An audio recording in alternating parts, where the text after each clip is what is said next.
Before we start importing images into a project, there are a few things in the preferences we need to have a look at first. First one is still image default duration. This decides how many frames an image will last when it is dropped into the timeline. It's set up as 150 frames as default, so if you're working at 25 frames per second, each image will last 6 seconds. Don't worry, you can change the length of anything you want once the image is on the timeline. But if you're placing large numbers of images onto the timeline or want to create an image sequence, you can change this preference to give you the results you want.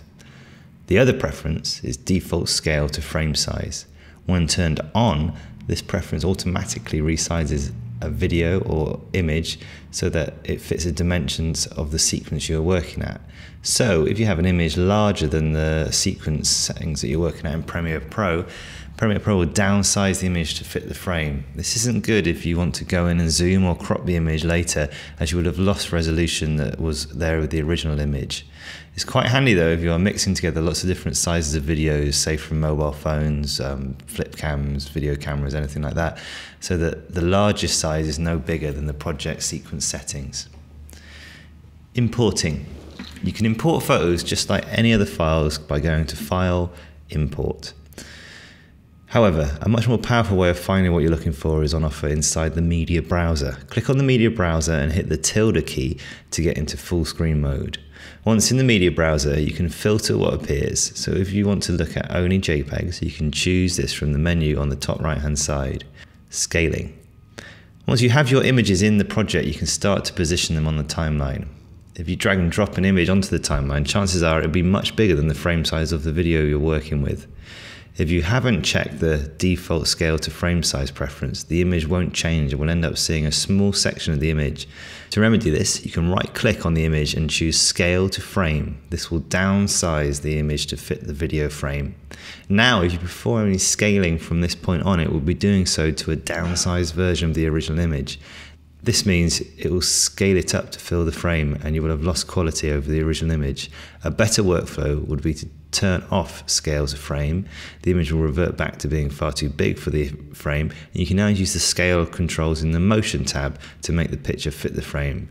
This will be done without downsizing the image, so you will not lose any quality. Reposition. Whenever the image you're using is larger than the video frame size you have, the option of repositioning the image to change what is cropped out of the image and what appears on screen.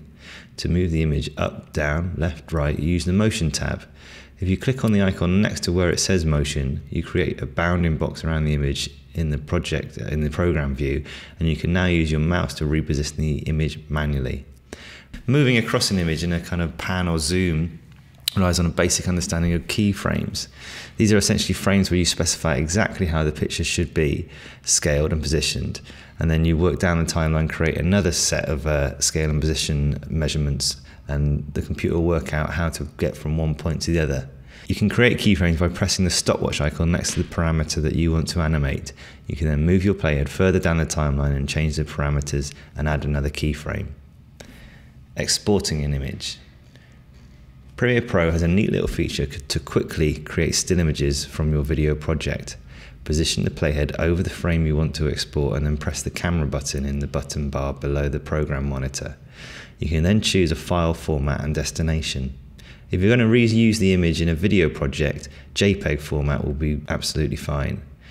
If you think the image is going to end up getting printed, you probably want to choose a format with a higher resolution, such as TIFF or PNG.